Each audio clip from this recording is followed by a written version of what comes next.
A agulha da velha máquina de costura Singer da avó Celeste dançava com uma teimosia rítmica, perfurando o tecido grosso de ganga com a precisão de uma veterana. Amilcar Varela, sentado à pequena mesa da cozinha, que também servia de ateliê improvisado, observava as mãos enrugadas da avó, cada movimento um testemunho de anos de labuta e amor. O cheiro a café acabado de fazer misturava-se com o odor metálico do óleo da máquina e o aroma doce do bolo de fubá que arrefecia no parapeito da janela. Lá fora, o sol de final de tarde pintava de dourado os prédios inacabados e os estendais carregados de rodobairro da Estrela de Ouro, na periferia de Lisboa. Um emaranhado de vidas, sonhos adiados e uma resiliência teimosa que Amilcar conhecia bem demais. Ele tinha 22 anos, um diploma de um curso profissional de design gráfico que pouco lhe valia, e um sonho que parecia cada vez mais distante, ser estilista.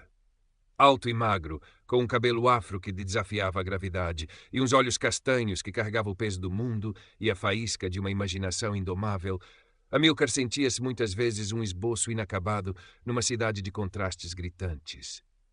A pequena cicatriz sobre a sobrancelha esquerda, quase invisível, era uma lembrança constante da sua vulnerabilidade, de um tombo de bicicleta na infância que o deixara mais marcado por dentro do que por fora. Então, essa carta da Vasconcelos Têxteis. A voz da avó Celeste, rouca mas firme, quebrou o silêncio, sem que ela desviasse o olhar da costura. Deu em alguma coisa, ou é mais uma daquelas para encher chouriços? Amilcar suspirou, ajeitando os óculos de massa que teimavam em escorregar pelo nariz. Diz que fui selecionado para um estágio, avó. Não remunerado, claro, mas é na área de desenvolvimento de produto. Pode ser uma porta. Uma porta. Quantas portas já tinha visto fecharem-se na sua cara? Quantas vezes o seu apelido, a sua morada, a cor da sua pele tinham sido barreiras invisíveis, mais intransponíveis que qualquer muro? Lembrou-se do seu primeiro portfólio, cheio de desenhos vibrantes inspirados nas capulanas moçambicanas da avó, recebido com um sorriso condescendente e um talvez devesse tentar algo mais comercial. A avó Celeste parou a máquina e fixou nele um olhar penetrante. Não remunerado não paga as contas da farmácia, meu filho. Nem enche a barriga, mas se é uma porta, tens de ver onde ela vai dar. Só não te deixes pisar. Ela voltou à costura, mas as suas palavras ecoaram na pequena cozinha. A cabeça erguida, sempre. Mesmo que o corpo vergue, a alma não pode vergar. No dia seguinte, Amilcar atravessou o Tejo, deixando para trás o ambiente familiar do bairro e mergulhou no bulício da Baixa Pombalina. A Vasconcelos Têxteis ocupava um andar num prédio antigo, com uma fachada imponente que contrastava com o ar algo decadente do interior. Foi recebido por uma secretária eficiente, mas fria, que o conduziu a um gabinete com uma placa na porta. Gonçalo Vasconcelos, chefe de desenvolvimento de produto. O homem que o esperava personificava tudo o que Amilcar aprendera a temer e a desconfiar. Gonçalo Vasconcelos, uns 45 anos, fato caro de corte ligeiramente antiquado, cabelo grisalho impecavelmente penteado para trás, exalava uma aura de privilégio e arrogância. O seu aperto de mão foi frouxo, o olhar calculista e um sorriso que não chegou aos olhos delineou-se nos seus lábios finos. Amilcar Varela, presumo. A voz era untuosa, com um sotaque lisboeta carregado. O seu currículo é interessante. Pouca experiência, mas alguma criatividade. Ele folheou os papéis com um ar de enfado. Aqui na Vasconcelos valorizamos o esforço. Gente como você tem de se esforçar a dobrar, percebe? Amilcar sentiu o sangue a subir-lhe ao rosto, mas engoliu a resposta que lhe veio à boca. Sim, senhor. Estou pronto para trabalhar e aprender. Ótimo. Gonçalo recostou-se na cadeira de pele, o anel de sinete a brilhar ostensivamente. O estágio é uma oportunidade única. Muitos gostariam de estar no seu lugar. Não estrague tudo. Ele indicou uma pequena secretária num canto da sala, atafolhada de amostras de tecido e catálogos. Pode começar por organizar aquilo e traga-me um café, sem açúcar. O primeiro dia foi um prenúncio do que viria. Amilcar organizou, arquivou, tirou fotocópias, foi buscar cafés. As suas tentativas de perceber melhor os projetos em curso eram recebidas com respostas vagas ou com um desdém mal disfarçado. Gonçalo parecia ter um prazer especial em atribuir-lhe as tarefas mais servis, interrompendo-o constantemente com pedidos absurdos, sempre com um comentário enviesado. Com esse cabelo, parece que acabou de sair da selva, Varela. Tem de ser mais profissional. Ou, essa sua gente tem uma maneira peculiar de ver as coisas, não é? Amílcar regressava à casa exausto, não tanto pelo trabalho físico, mas pelo peso constante da humilhação, da sensação de ser invisível, ou pior, de ser visto apenas através do prisma do preconceito. Partilhava o mínimo com a avó, não queria preocupá-la. Refugiava-se nos seus desenhos, nas suas pequenas criações feitas com retalhos, como se ali, no silêncio do seu quarto, pudesse reclamar a sua identidade. As semanas transformaram-se em meses. A rotina na Vasconcelos Têxteis tornou-se um exercício diário de resistência passiva. Amílcar aprendia o que podia, observando, absorvendo, apesar de Gonçalo. O seu talento não passava despercebido a todos. Sofia Oliveira, uma jovem designer gráfica de outro departamento, começou a cruzar-se com ele com mais frequência na copa ou nos corredores. Era uma luso-brasileira de sorriso fácil e olhar perspicaz. Não ligues ao Vasconcelos, disse-lhe ela um dia, depois de testemunhar mais uma tirada depreciativa de Gonçalo. Ele é assim com toda a gente que não lhe engraxa as botas ou não tem o apelido certo. Amílcar deu um sorriso tímido. Estou a tentar. Eu sei. Sofia hesitou. Ele já fez o mesmo a outros, especialmente... Bem, tu sabes. Ela não precisou de terminar a frase. Se precisares de alguma coisa, diz. Aquele pequeno gesto de solidariedade foi como um bálsamo. Aos poucos, Amílcar e Sofia começaram a conversar mais, a partilhar frustrações e sonhos. Sofia tinha um blog sobre moda sustentável e ficou fascinada com os conhecimentos de Amílcar sobre tingimentos naturais e o reaproveitamento de tecidos, técnicas que ele aprendera com a avó Celeste. Entretanto, a saúde da avó piorava. As visitas ao centro de saúde tornaram-se mais frequentes, a lista de medicamentos aumentava. Amílcar sentia a corda a apertar. Precisava daquele estágio, por mais humilhante que fosse. Precisava de uma referência, de uma hipótese. Gonçalo parecia farejar a sua vulnerabilidade. Começou a apropriar-se de pequenas ideias que Amílcar deixava escapar em conversas, apresentando-as depois como suas em reuniões. Um dia, Amílcar esqueceu seu caderno de esboços pessoal na secretária. Quando voltou, encontrou-o no caixote do lixo, com várias páginas arrancadas e amachucadas. No meio delas, um desenho mais elaborado de uma pequena coleção inspirada nos padrões geométricos dos lenços de Viana, mas com um toque africano. O coração de Amílcar gelou. Não disse nada. Apenas recolheu o caderno, sentindo uma raiva fria e impotente a consumi-lo. Naquela noite não conseguiu desenhar. A imagem dos seus esboços no lixo, o sorriso trocista de Gonçalo quando ele os apanhou, repetiam-se na sua mente. Olhou para as mãos da avó, agora a descansar no colo enquanto ela dormitava no sofá a ver uma telenovela qualquer. Mãos que tinham trabalhado uma vida inteira, que o tinham embalado, alimentado, vestido. Mãos que agora tremiam ligeiramente. A alma não pode vergar, sussurrou para si mesmo, lembrando as palavras dela. No dia seguinte, algo mudou em Amílcar. Continuou a desempenhar as suas tarefas com a mesma diligência, mas havia uma nova determinação no seu olhar.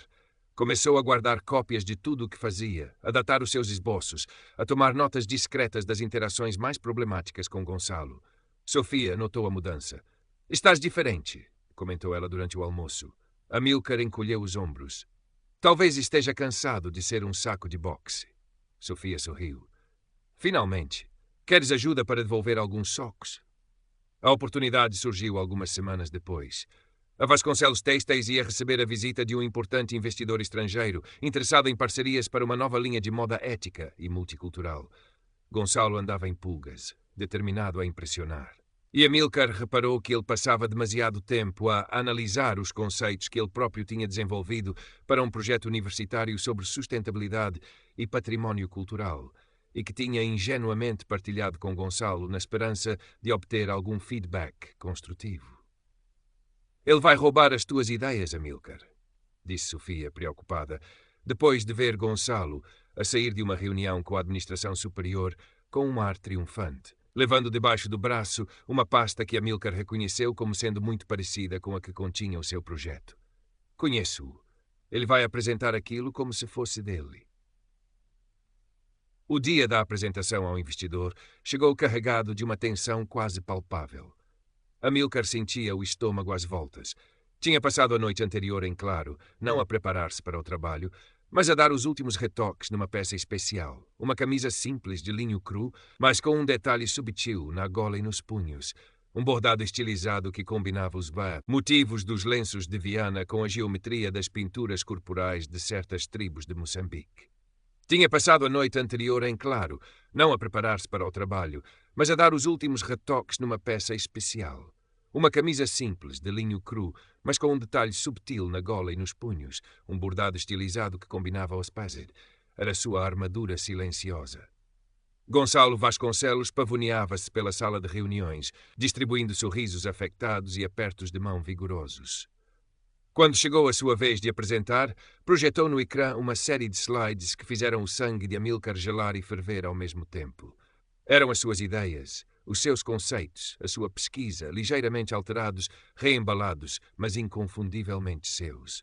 A nova linha multicultural e ética da Vasconcelos Têxteis era uma cópia descarada do seu trabalho. Gonçalo falava com uma eloquência ensaiada sobre inovação, autenticidade e a visão da empresa para o futuro. O investidor, um homem grisalho de ar sério, ouvia atentamente, fazendo anotações. Amílcar sentiu o olhar de Sofia sobre si, um misto de encorajamento e apreensão. Lembrou-se da avó, da sua dignidade perante as adversidades. Lembrou-se dos seus desenhos amarrotados no lixo. A raiva fria deu lugar a uma calma determinada. Quando Gonçalo terminou a sua apresentação, sob uma salva de palmas educada, e abriu espaço para perguntas, Amílcar levantou a mão. Um silêncio constrangedor instalou-se na sala. Todos os olhares se viraram para ele, o estagiário negro do canto. Gonçalo fuzilou-o com os olhos, um aviso implícito para que ficasse calado. Sim, Varela. A voz de Gonçalo era puro gelo. Alguma contribuição pertinente? Amílcar levantou-se, as pernas a tremer ligeiramente, mas a voz saiu surpreendentemente firme. Sim, Sr. Vasconcelos, tenho uma pergunta e também uma contribuição que julgo bastante pertinente. Olhou diretamente para o investidor. O conceito que o Sr. Vasconcelos acabou de apresentar é, de facto, muito interessante. Tão interessante que eu próprio o desenvolvi há cerca de 6 meses, como parte de um projeto académico sobre a fusão da herança têxtil portuguesa com influências africanas sustentáveis. Um murmúrio percorreu a sala. Gonçalo ficou lívido. Mas que insolência é esta, Varela? Está a acusar-me de quê, exatamente? Não estou a acusar, Sr. Vasconcelos. Estou a afirmar. Amílcar abriu a pasta que trazia consigo e retirou os seus esboços originais, devidamente datados, as suas notas de pesquisa, as amostras de tecido que tinha experimentado. Colocou-os sobre a mesa, à vista do investidor. Este é o meu trabalho, com as minhas referências, a minha pesquisa, os meus desenhos. Ele apontou para a camisa que vestia. Esta peça, por exemplo, é um pequeno protótipo dessa mesma ideia. O investidor pegou nos papéis de Amílcar, comparando-os com as anotações que tinha tirado da apresentação de Gonçalo. O seu rosto não denunciava qualquer emoção, mas os seus olhos eram argutos. Isto é um absurdo, vociferou Gonçalo, a compostura a desvanecer-se. Este rapaz está a tentar sabotar a empresa. É um mentiroso, um oportunista. Foi então que Sofia se levantou. Com licença, disse ela, a voz clara e calma. Eu trabalho no departamento de design gráfico e posso confirmar que vi o Amílcar a trabalhar nestes conceitos há muitos meses.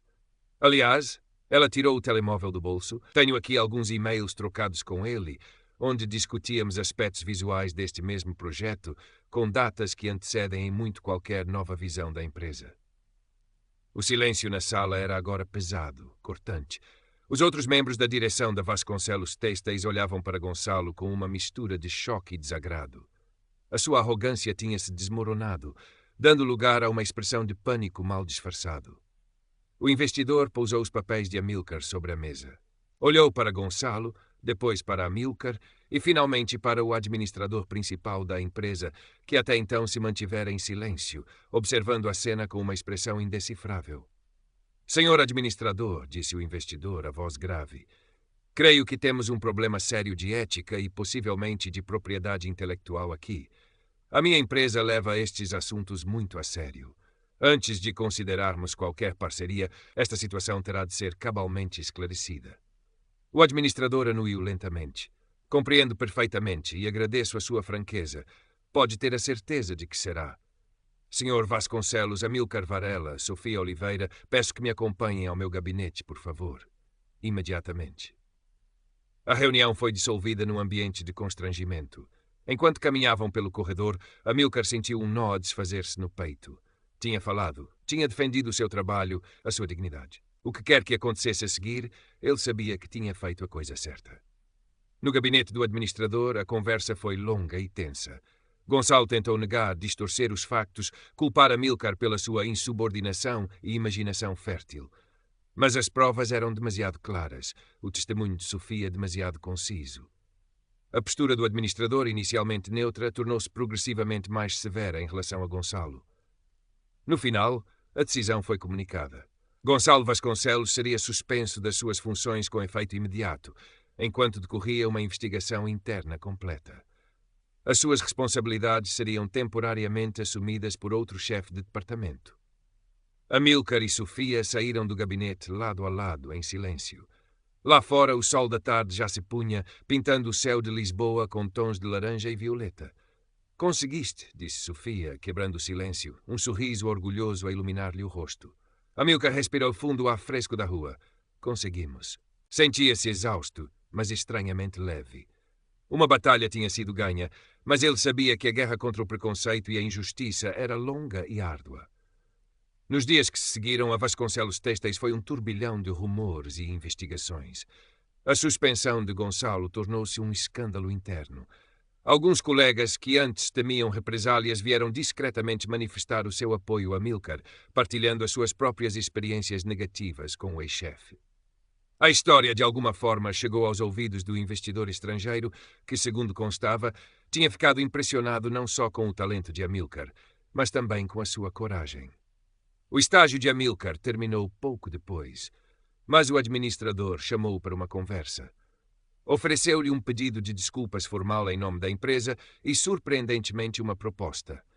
Uma bolsa para que ele pudesse frequentar um curso de design de moda conceituado e depois a possibilidade de colaborar com a empresa num projeto piloto, supervisionado diretamente pela administração, focado precisamente na linha ética e multicultural que ele tinha idealizado. Ofereceu-lhe um pedido de desculpas formal em nome da empresa e, surpreendentemente, uma proposta, uma bolsa para que ele pudesse frequentar um curso de design de moda conceituado e depois